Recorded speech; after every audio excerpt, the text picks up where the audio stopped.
Salve, Salam, Assalamualaikum, Om Swastiastu, Salam Kebajikan, Namo Buddhaya.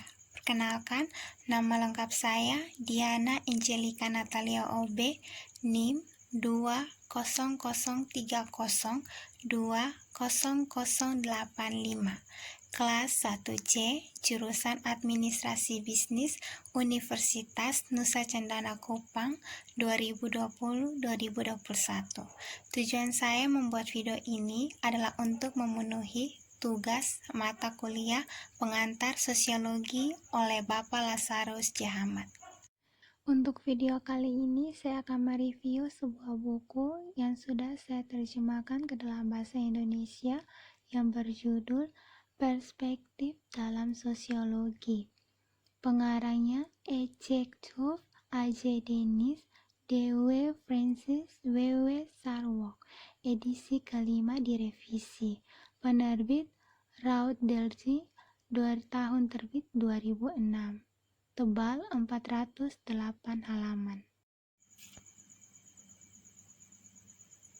Arus utama sosiologi Anglo-Amerika dituduh kepuasan intelektual dan ketidakjujuran politik dalam menyajikan sebagai ilmu yang tampak di dalamnya. Fakta terjadi lebih merupakan pembenaran ideologi bisnis, militer dan negara. Ada reaksi keras terhadap gagasan bahwa sosiologi harus berusaha menjadi ilmu. Dengan demikian, posisi yang menganjurkan sosiologi sebagai soft daripada sebuah disiplin ilmu yang keras menjadi populer untuk sementara waktu. Misalnya, interaksi simbolik dan etnometodologi membawa sosiologi Anglo-Amerika ke kondisi sekarang adalah upaya-upaya mempolitisasikan disiplin, membangun kapasitas untuk mengkritik masyarakat modern. Kekecewaan dengan kemampuan sosiologis menyebabkan pemeriksaan ulang terhadap Marx, yang menjadi terlihat jauh lebih canggih dan terus-menerus relevan daripada sebelumnya sampai sekarang telah digambarkan lebih jauh di luar arus utama sosiologi. Ide-ide Marx telah dielaborasi dan dikembangkan menjadi tradisi Marxisme Barat yang didasarkan baik di Eropa atau dalam karya para pemikir Eropa yang diasingkan ke Amerika Serikat selama Nazi. Sejauh mana karya Marx menyiratkan kritik terhadap sains sebagai sarana khusus politik dan administrasi yang menindas adalah satu hal yang terutama dikembangkan oleh tradisi Marxis Barat. Bersama dengan antusiasme terhadap Marxisme struktural, Althusser, berkembanglah pembangunan perhatian dengan sejumlah pemikiran Marxis pada periode antar perang.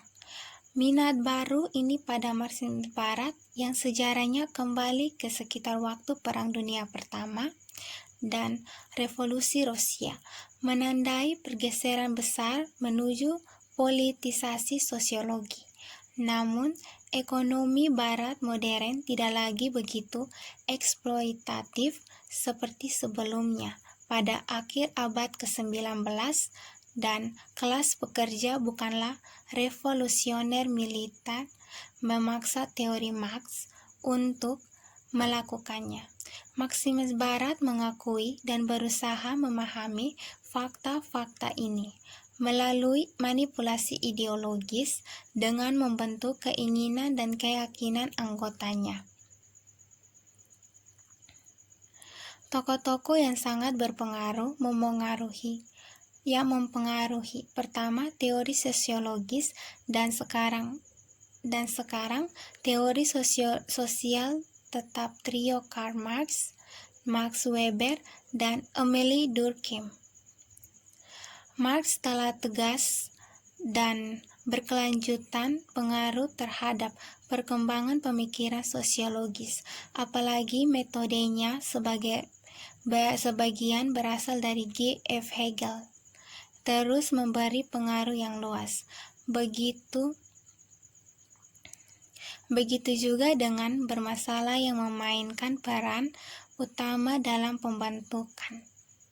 Durkheim dan Weber juga untuk derajat yang berbeda, untuk alasan yang berbeda, dengan cara yang berbeda, menyumbangkan ide-ide kunci untuk konfigurasi kontemporer dari pemikiran sosial. Kita mulai dengan Marx yang humanismenya telah memberikan sejak tahun 1970-an. Tulang punggung seperti itu pendapat. Dalam pengertian ini, momok Marx terus menghantui pemikiran sosial, bahkan di antara mereka yang secara eksplisit menolak teori dan mengklaim telah melampaui pengaruhnya. Memang model struktur atas dasar sebuah metode analisis populer dan tersebar luas di kalangan ahli teori sosial kontemporer itu penuh. Yang kedua, Max Weber. Sosiologi Weber lebih dekat dengan Marx daripada Durkheim, yang terdiri dari kritik yang disebut Marxisme vulgar, yaitu gagasan bahwa kehidupan sosial termasuk budaya adalah sederhana fungsi struktural ekonomi.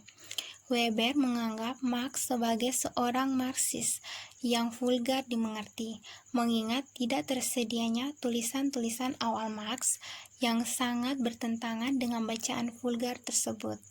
Weber lebih bersekutu dengan neo-Kantia daripada tradisi Hegel dalam pemikiran Jerman.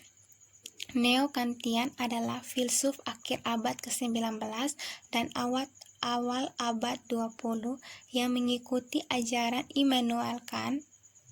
Namun demikian, Weber berbagi asumsi kunci Marx dan juga perhatian utamanya dengan sifat kapitalisme. Namun, dia memiliki konsepsi yang sangat berbeda tentang alam sejarah dan juga dari metodologi studi sejarah dan sosiologis. Salah satu warisan filosofis Immanuel Kant adalah perbedaan tajam antara dunia sifat fisik dan kehidupan mental manusia. Pada akhir abad ke-19, perbedaan ini muncul dalam bahasa Jerman budaya ke perdebatan panas tentang batas-batas penyelidikan ilmiah. Lalu, yang berikut adalah Emile Durkheim. Pengaruh Durkheim dalam sosiologi kontemporer jauh lebih sedikit daripada 40 tahun yang lalu. Periode pasca Perang Dunia Kedua tampaknya pengaruh Durkheim menjadi lebih besar dan lebih dipertahankan dalam sosiologi daripada Marx atau Weber. Alasan utamanya adalah pra-keunggulan dalam sosiologi Anglo-Amerika